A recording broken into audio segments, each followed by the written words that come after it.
often people who are not staunch followers of the Roman Catholic Church and who do not believe in the Rosary, do not believe in Mary, very often they ask about, why do you have to pray to Mary? Why do you have to say the Rosary? You can directly pray to Jesus. And we hear this question being asked many times, and I don't reply to it immediately, but I always think to myself, that I should say, or I should tell people, why did God have to come through Mary to the world? Why did God have to send his son through somebody?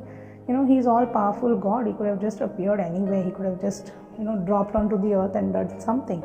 But he came through somebody. He came through someone who is, as we know, was born without original sin. He came through someone who was human. He came through someone who was a mother, and somebody who was holy.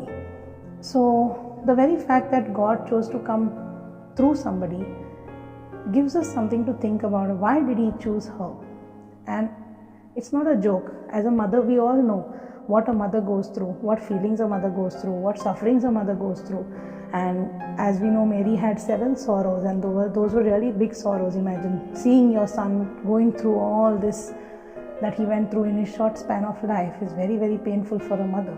So there are many, many things that Mary did which, in normal circumstances, a mother would find unbearable to do. So there is some amount of respect, some amount of, time, some amount of, a lot of honor that you give, and just surrender yourself to a mother who is like that. That is really the power of the Rosary.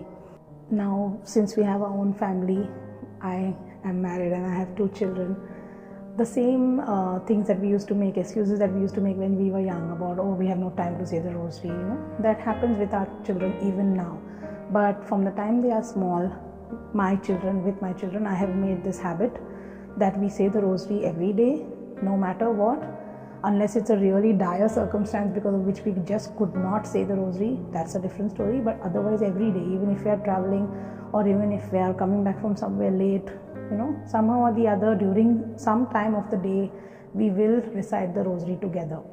Now, for us in our family, the Rosary time also becomes a time of togetherness, because either before or after the Rosary, we are sitting in similar places where we are facing each other.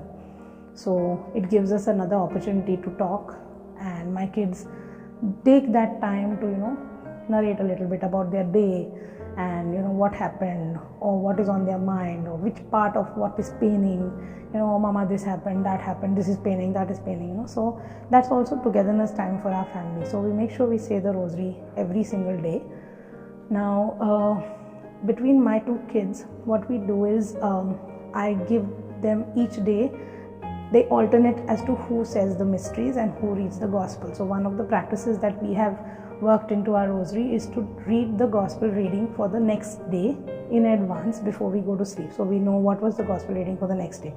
So one child reads the Gospel reading and the reflection, and the other child says the decades, whichever is the decade for that day.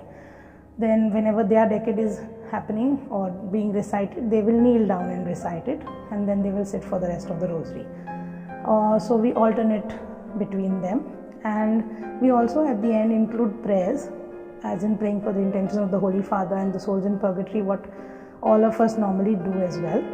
But we add special intentions. So we pray for special intentions of people who have asked us to pray for them. We pray also for people in the community who are sick, or those kinds of we know are having certain kinds of problems. And if there are special cases, like for example, when there was COVID cases, or there is a person with a particular need, then we pray for that person as well.